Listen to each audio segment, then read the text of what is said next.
King Midas. In ancient Greece lived a king called Midas. He loved his daughter, but he was obsessed with gold. King Midas had more gold than any king in the world, but he wanted more. The king's daughter was called Goldie. She was just an ordinary kid and hated her father's obsession with gold and wished he would spend a bit more time with her instead. Late one evening, the king took a stroll through his rose garden. Suddenly, he tripped over something and almost fell flat on his face. He looked down and saw the weirdest-looking creature. "Who the heck are you?" he exclaimed. "I'm a woodland creature, and my name is Brian. Are you all right?" "What are you doing sitting there on the ground, anyway?" asked the king. The king took a look at the creature and saw a little man with a long, shaggy beard and what looked like shaggy fur trousers and hooves. "You don't look very well," said the king. "I got lost and tired and haven't eaten in days," said Brian. At that moment, Brian fainted. King Midas was actually very kind, so he picked Brian up and carried him into the palace. The servants fed him and put him to bed. Brian woke up the next morning, and a little girl was watching him. It was Goldie, and she said, "My daddy, the king, said he found you in the rose garden last night. Did you, sleep okay?" Brian yawned and said, If it wasn't for your dad, I wouldn't have made it through the night. He's very kind." "You don't look very well," said the king. "I got lost and tired and haven't eaten in days," said Brian. At that moment, Brian fainted. King Midas was actually very kind, so he picked Brian up and carried him into the palace. The servants fed him and put him to bed. Brian woke up the next morning, and a little girl was watching him. It was Goldie, and she said, "My daddy, the king, said he found you in the rose garden last night. Did you, sleep okay?" Brian yawned and said, If it wasn't for your dad, I wouldn't have made it through the night. He's very kind."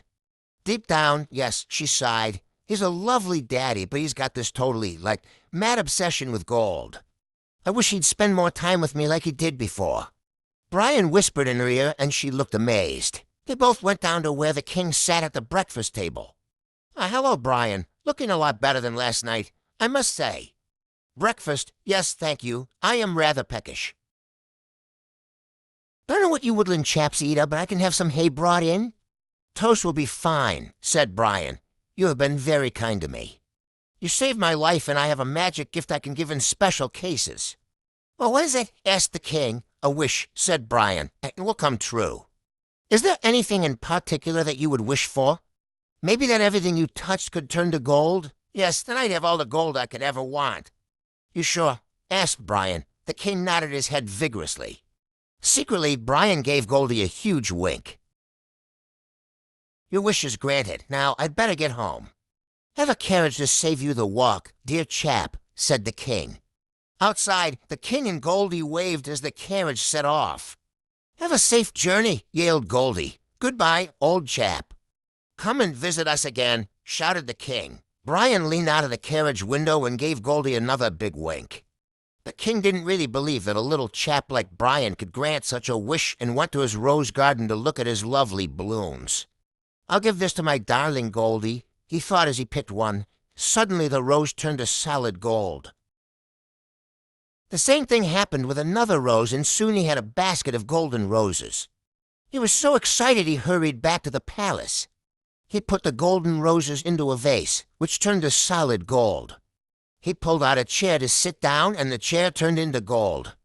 The king shrieked with laughter and raced around, touching everything and turning it to gold. Finally, he flopped down on the gold chair to get his breath back. He called for a cup of tea, and the moment he touched the teacup, it turned into gold.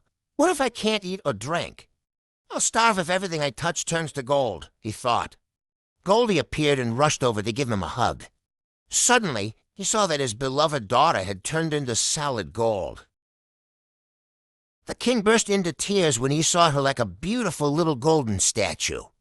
He yelled at the servants, "Stop the carriage right away and bring Brian back here now, soon." The servants appeared with Brian.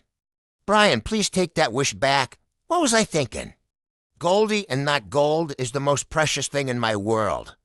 "Your wish is now unwished," said Brian. Goldie instantly turned from golden statue to little girl once more, and the king picked her up and showered her lovely face with kisses. and all the golden items in the palace returned to their natural state. "Thank you, Brian. I've learned something important today," said the king. Goldie smiled a cute little smile up at her father, and he smiled back. "Bring the head goldsman," commanded the king. The head goldsman said, "What is it, sire?" "Have all the gold brought to the front of the palace. It is to be given away fairly to every person in the kingdom," cried the king. The celebrations lasted all day, when everyone in the kingdom knew they would never have any more money worries. The head goldsman said, "Sire, is there any point in you having a head goldsman?" The head goldsman said, "Sire, is there any point in you having a head goldsman?"